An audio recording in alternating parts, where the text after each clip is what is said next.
Welcome to the second video presenting AWS IoT and AWS Timestream. During our first meeting, we created the AWS Timestream database. Now we are going to do something extremely important, which is grant AWS IoT Core permissions to interact with Timestream database. Because without explicit permissions, AWS services cannot interact with each other. This is what we are going to achieve today. We've got the AWS IoT Core service.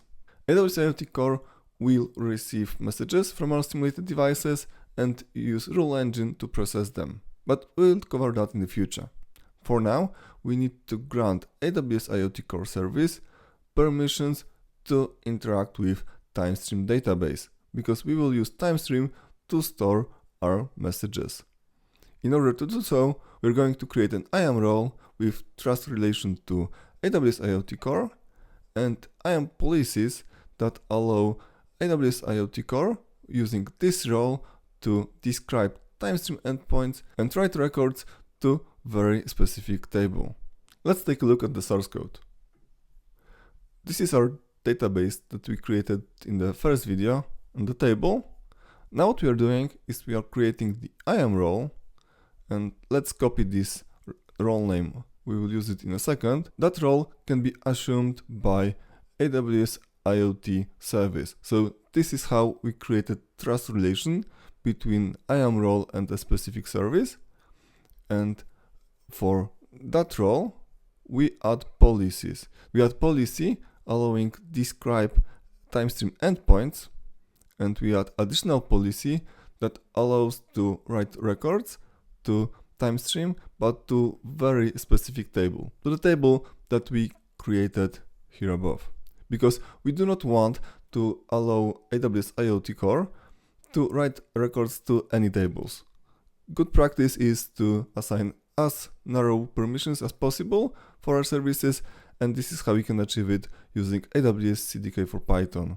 We use the Timestream table object and the REN attribute in order to specify that table as a resource that can be accessed by the AWS IoT Core and write records in it. Let's deploy our changes. As you can see, AWS CDK informs us about important changes that might impact the security posture of our system. Please review those changes. If you're fine with them, approve and proceed.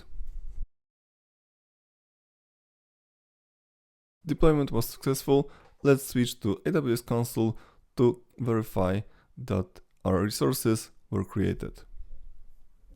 I'm logged into AWS console, search for the IAM service. Now we go to the roles and search for the role that we created from the CDK. This is the role name.